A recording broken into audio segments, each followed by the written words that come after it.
नमस्ते, मेरा नाम रवि राज है और मैं अभी फिलहाल में जवाहरलाल नेहरू यूनिवर्सिटी में पीएचडी कर रहा हूँ Russian and central Asian studies से। मेरी जो प्राथमिक पढ़ाई हुई है वो समस्तीपुर से हुई है, बिहार बिहार के जिला समस्तीपुर से। वहाँ से मैंने 10th किया है। मैंने पटना के डीएवी से 12th किया है। उसके बाद मैंने ग्रेजुएशन में बैचलर इन कॉमर्स किया था बनारस हिंदू यूनिवर्सिटी से। उसके बाद मैं जेनू की तरफ मेरा रुझान शुरुआत से ही जेनू की तरफ था। बैचलर्स में ऐसे कोर्स नहीं थे क्योंकि मुझे लैंग्वेज करना नहीं था, तो मैंने ऑप्ट नहीं किया। तो मैं मास्टर्स में 2021 में इन्वॉल्व हो गया जेनू में, मास्टर्स इन इंटरनेशनल रिलेशन। 2023 में मैंने अपनी पीएचडी स्टार्ट की थी। मुझे हालांकि मास्टर्स में होने के कारण मुझे थोड़ा इसका बेनिफिट भी था कि मैं Russian and central Asian studies को मास्टर्स के कुछ कोर्स से इसके बारे में पहले से इंट्रोड्यूस था।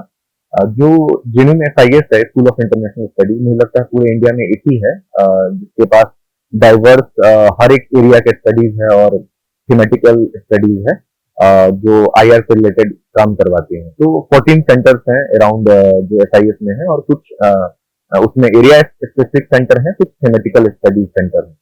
तो मैं जो Russian and central Asian studies में हूँ वो एरिया स्टडीज का सेंटर है।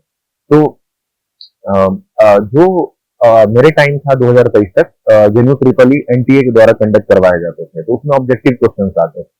हालांकि अभी जो लेटेस्ट डेवलपमेंट आया 2024 के बाद, तो उसमें वो यूजी नेट के स्कोर पे परसेंटाइल कैलकुलेट करके जो भी है आगे की इंटरव्यू प्रोसेस की जाती है। इस बार सबसे हाईएस्ट पूरे जो एसआईएस में है उसमें सबसे हाईएस्ट सीट रशियन स्टडीज में आए थे, 31 seat.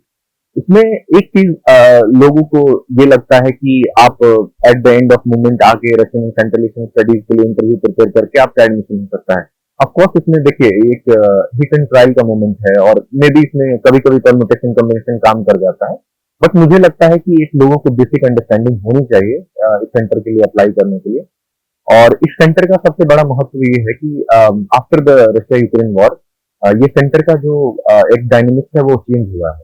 Most of the student of this centre उन्होंने रशिया विजिट किया है, कजाकिस्तान विजिट किया है। ऑलमोस्ट मैंने भी 3-4 कंट्रीज आफ्टर यूक्रेन वॉर के स्टार्ट होने के बाद मैंने भी विजिट किया। और मैं सबसे पहले इस सेंटर में आया तो मैं पहला अपना वीजा और पासपोर्ट के लिए वर्किंग में स्टार्ट किया। तो ऑफकोर्स पासपोर्ट बनाना बहुत आसान था, वीजा में थोड़ा टाइम लगता है, और 2-3 बार मैंने वीजा रिजेक्शन भी यूरोप और अदर कंट्रीज के लिए फेस किया है। तो एक लगता है तो एक बहुत अच्छा अपॉर्चुनिटीज है, और बहुत ही फ्रेंडली लोग हैं इस सेंटर में, और बहुत ही मतलब एक फ्रेंडली इन्वायरमेंट रहता है एजुकेशन और जो रिसर्च एकेडमिक फील्ड है उनके लिए। हालांकि कंपटीशन ऑफ कोर्स रहता है, बट एक रिसर्च इन्वायरमेंट के लिए बहुत अच्छा है।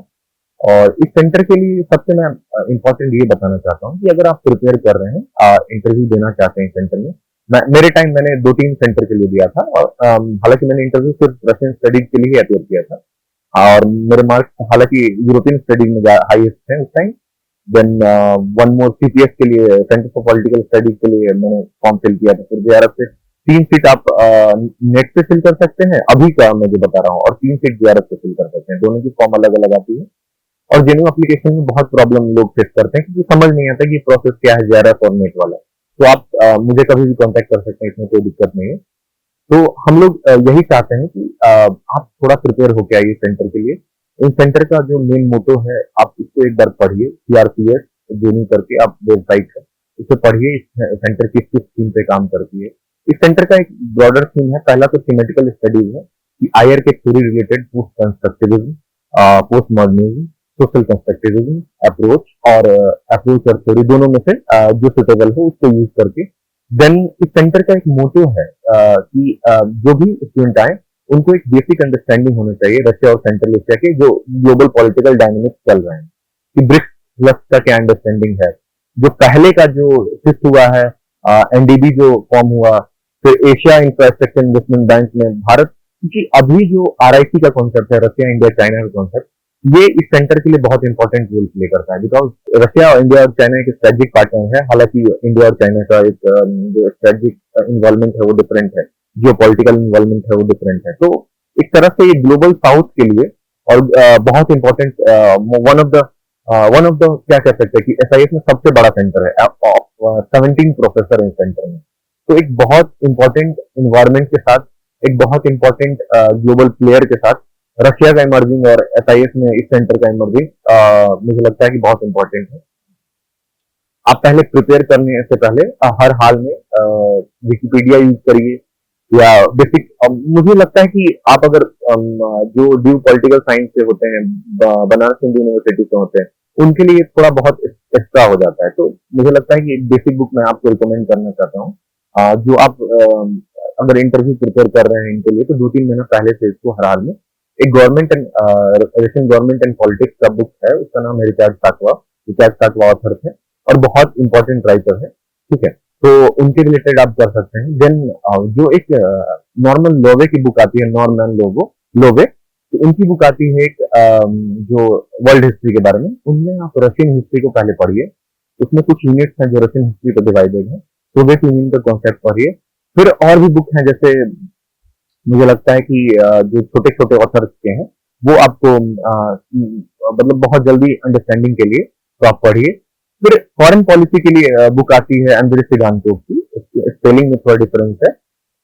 एंड्रे ANDREI सिगांतो, सिगांतो में टी साइलेंट है। तो मैं आपको वैसे डिस्क्रिप्शन में दे दूंगा, मैं कोशिश करूंगा कि डिस्क्रिप्शन में आपके पास बुक चले जाए। तो handbook of the Russian foreign policy book की नाम है। उससे रशियन फॉरेन पॉलिसी का जो मेन बेसिक फैक्टर्स है वो जो चेंज हो रहा है और लगातार रशियन फॉरेन पॉलिसी का एक बेसिक मोटो है, उसको आप अंडरस्टैंड करिए। देन आप रशियन के न्यूज को आप फॉलो कर सकते हैं। Most of the Russian news जो है आपको अभी भी जो ग्लोबल डायनेमिक्स में है, ग्लोबल न्यूज चैनल्स हैं, उनमें आप नहीं देखते हैं कि ऑफकोर्स देखते हैं, बट वो एक पर्सपेक्टिव होता है कि जो पर्सपेक्टिव डिफर करता है इनसे। ठीक है, तो उसको आपको देखना है। फिर उसमें क्या है, जब आप इस बुक को पढ़ते हैं, handbook of the Russian foreign policy by Andrei Tsygankov, तो आपका एक बेसिक अंडरस्टैंडिंग कॉन्सेप्ट डेवलप होता है कि क्या नया स्ट्रक्चर प्रॉब्लम आ रहा है, क्या एक नया थ्योरेटिकल प्रॉब्लम आ रहा है जो रशिया यूक्रेन वॉर को इवॉल्व कर रहा है, क्या एथनिकल डिफरेंस है, क्या आइडेंटिटिकल डिफरेंस है, क्या चर्च का रोल है। तो बहुत ऐसी चीजें हैं जो आपको समझना चाहिए before applying to the Russian centre. और एट द एंड सब कहते हैं कि क्यों नहीं हुआ।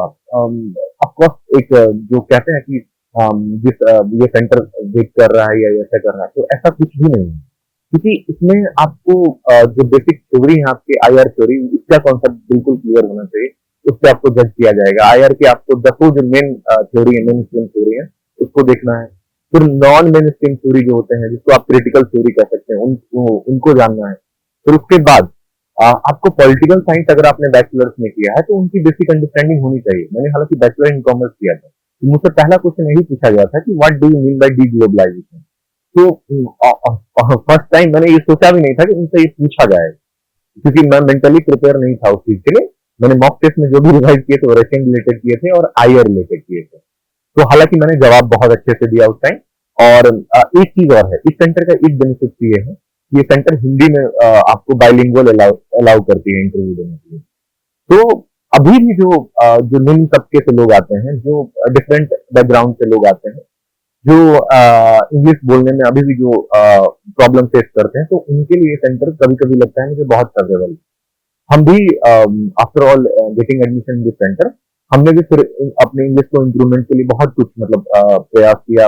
और भी तरीके हैं, मैंने ब्रिटिश काउंसिल का कोर्स लिया, तो ऐसे करके मैंने अपने इंग्लिश को इम्प्रूव किया थोड़ा थोड़ा। हालांकि अभी भी राइटिंग में मेरी थोड़ी प्रॉब्लम आती है इंग्लिश, क्योंकि देखिए IR एक जो IR का पर्सपेक्टिव है वो फॉरेन ऑथर्स के बिना आप कंप्लीट नहीं कर सकते हैं। तो इस चीजों को लेके आपको शुरुआत में दिक्कत आएगी, but everyone is helpful. Most of the teachers इस सेंटर को प्रमोट करते हैं और स्टूडेंट को प्रमोट करते हैं। तो एक ये है। और इस सेंटर का आप पहले थीम पढ़िए, पहले सेंटर क्या क्या काम करवा सकता है। एक रिसर्च अप्रूव टॉपिक भी है सेंटर का, उससे आप देखिए मल्टीकल्चरल।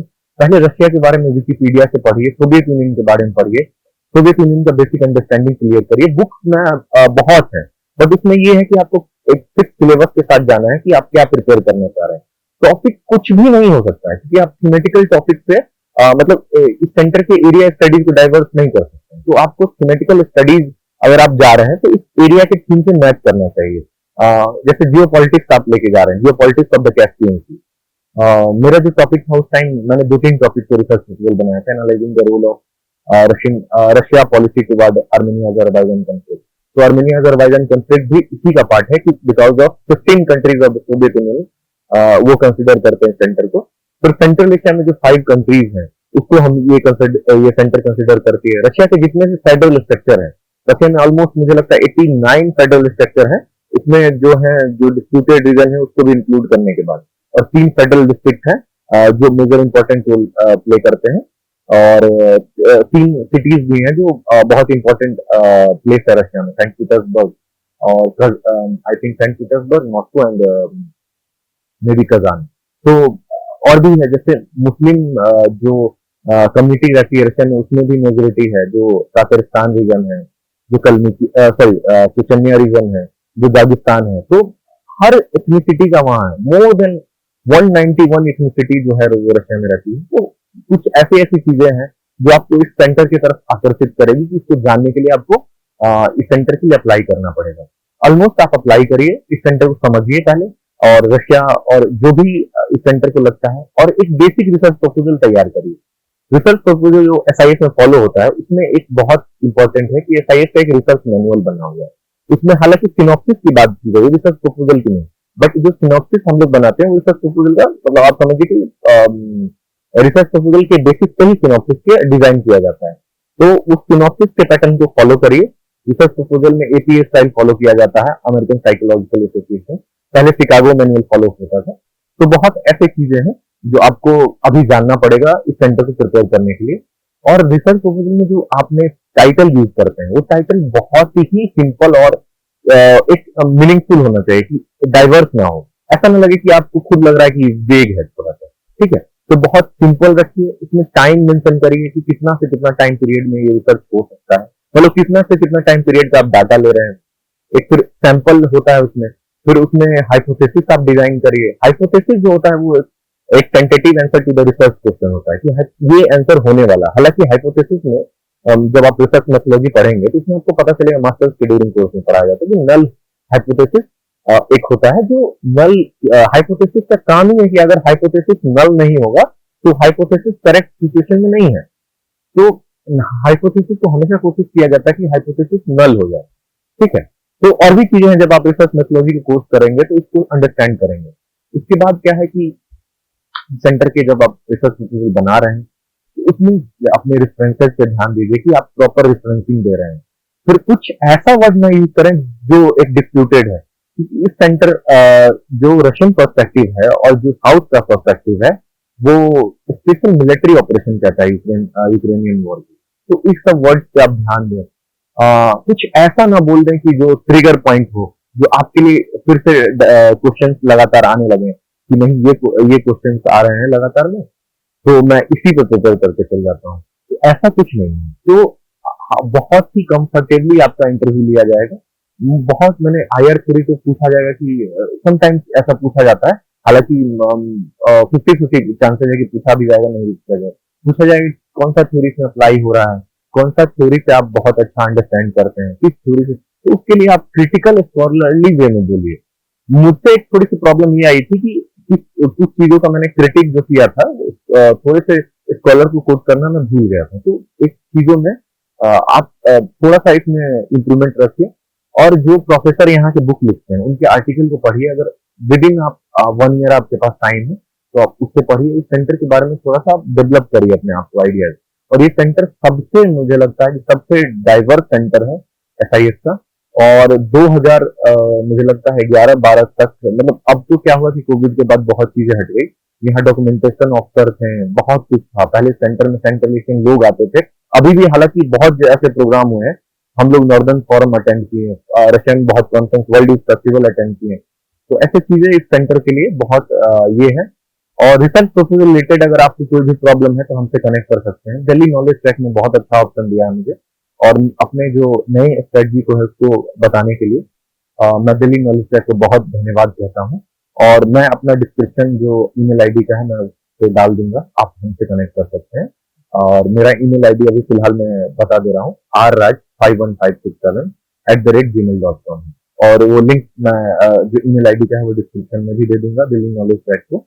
और इसी के साथ मैं बहुत धन्यवाद करता हूँ दिल्ली नॉलेज ट्रैक को, जो अपना कीमती समय हमें दिए, और जो एक छात्र हित के लिए बहुत बहुत आभार रहेगा दिल्ली नॉलेज ट्रैक।